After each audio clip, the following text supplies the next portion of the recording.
In preparation for doing the fence over here, which is going to be horizontal trellis, for want of a term,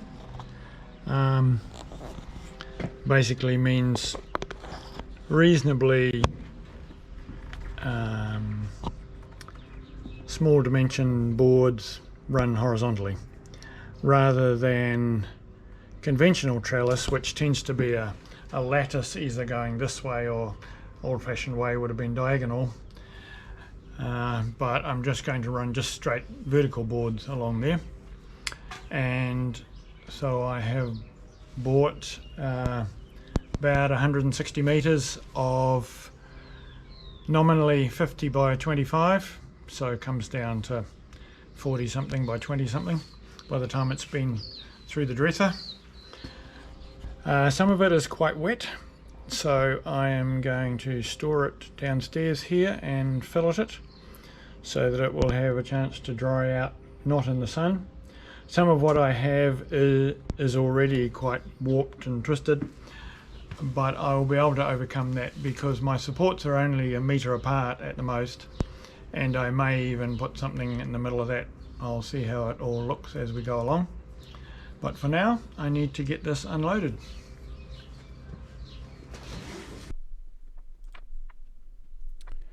Just to explain, when it comes to timber, filleting, it means that you're putting battens of some sort between each layer of timber so that air can flow around the timber to allow the moisture to escape, or to be drawn out of the timber if it was going into a kiln of some sort. For this purpose, I have a bucket of short pieces of timber that were originally cut to be garden pegs, that are more or less a uniform thickness. You don't want to use timber that is of differing thicknesses, as this will just put a bend in the timber you are trying to dry. The quality of these lengths of batten material is neither high nor consistent. It will be okay for my purposes, even though some of them are a bit bent and twisted. That's that. I can leave that there to dry now, which I'm not sure when I'm going to get to it, hopefully quite soon, but other things often get in the way. But I have everything I need now to do that job, so that's the main thing.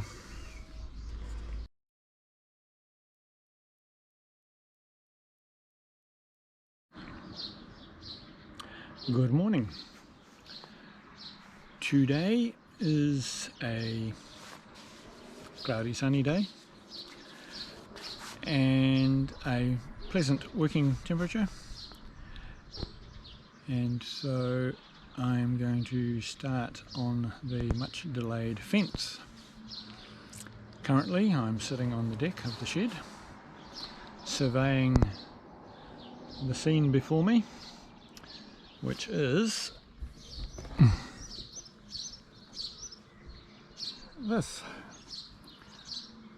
The first thing I need to do is to run a 4x2 or 100 by 50 along just above where the conduit is on the retaining wall, and then I'll then figure out what goes above that.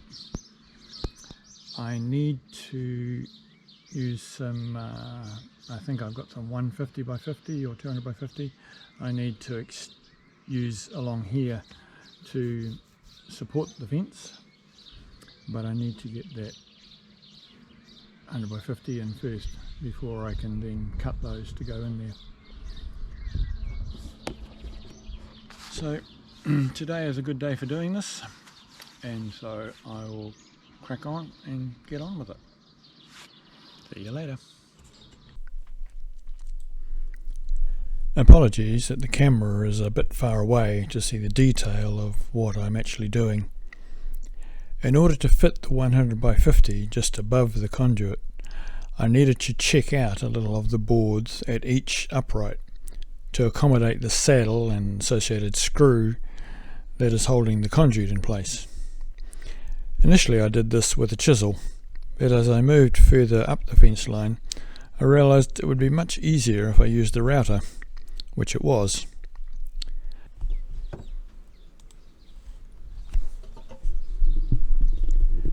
Rather than install all of the 100 by 50 bottom rail and then go back and do the uprights, I decided to just do this lower bit where I needed to add the 150 by 50 uprights, and once I had done that I carried on with the rest of the 100 by 50 bottom rail.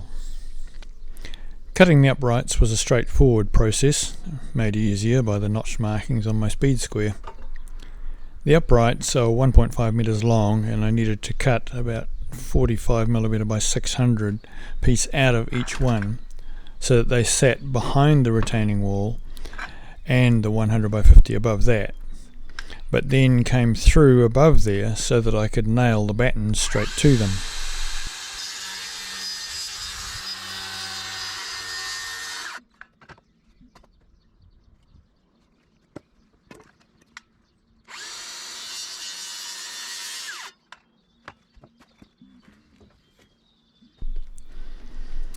It was nice to be using the handsaw that was once my father's. Later, I also notched the top of the uprights to accommodate the 75 by 50 top rail. The Tillotson tracker worked well for a while, but once again it got distracted by the movement in the trees. It was doing what it's designed to do. It was just that I was too far away for it to be able to see me, in inverted commas. After it happened the second time, I decided just to carry on doing what I was doing and to forget about filming.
And now we are at the end of the day. Some of the videoing didn't go so well this morning because the Tillotson decided to went AWOL, and then I didn't bother filming this afternoon just because it's more productive when I don't. But I have to say that days are much more productive when they don't have a number of interruptions in them.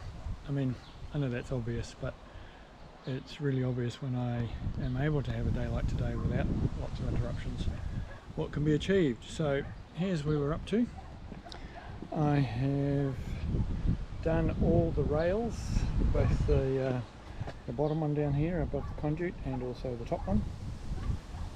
The top one's not carrying any weight, so that's just 75 to 50. And the reality is the bottom one isn't either, because all the boards are going horizontally. So the bit that I still have to do is I need to put packers on all the posts. So a piece of, it'll be 4x2 because that's what I have, on, I don't know, 12 of those or whatever. So that will go all the way down here, and the rails are all done all the way down. I need to take the tops off these posts. I will do that with the battery chainsaw at some point. And I don't need to pack where I've used the 150 by 50 because I notched it out so that it did that bit of work. I will need to put a down here just because these are going to, the boards on this plane are going to come down and meet the other one. So I'm actually quite pleased with progress today, and the sky has been brooding like this all day, coming and going. You can see it out over there as well, but we have not had any rain, thankfully. So it's been going around, and it's still going around. You can see it around on this side as well. Whether we receive any rain tonight or not, I'm not sure. Tomorrow is supposed to be cooler, and today hasn't exactly been tropical. It wasn't cold, as in it was 20 degrees C, but the wind is quite bitey. So it's been one of those put the jersey on, take the jersey off, put the jersey on, take the jersey off days. But I'm done with that now. I'll go and clean up, pack up, and that'll be it for today as far as this is concerned.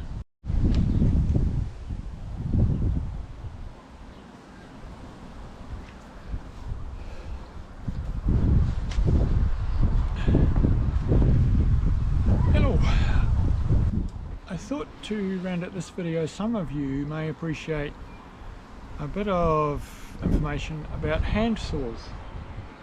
You have probably seen me using at least 2 or 3 different hand saws. The 3 that I have in the bag here were actually my dad's. Now, he had another bag, an earlier bag, that just wore out, so then he bought this one. Now, in this bag there are 3 compartments. In the rear compartment is his old rip saw. Now, I don't know whether he bought that in Canada. It's interesting, it's the first time I've noticed that it's actually from Canada. It has got writing on the blade, but I can't read it very well. What does it say? It says Henry Diston and Sons, established in 1849, and then it has some script writing which I can't read. I would need to ink it to see. Anyway, this is a rip saw, and it has big teeth. There isn't that much of a set on the teeth, probably because most of the timber that he would have been cutting would not have been wet pine. So that's a rip saw. If you are cutting quite wet timber, you may, in days gone by, have gone to the trouble of redoing the set so that it was a bit wider, but you'd need to be doing a lot of it, and I think probably with the advent of power saws, what we call circular saws, that necessity went away. Then second in here is his crosscut saw.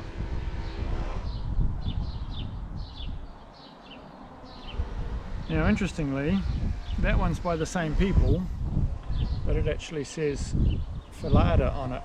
So, and again, the writing on the blade is worn off. And that's purely because you use a crosscut saw much more than you use a rip saw generally.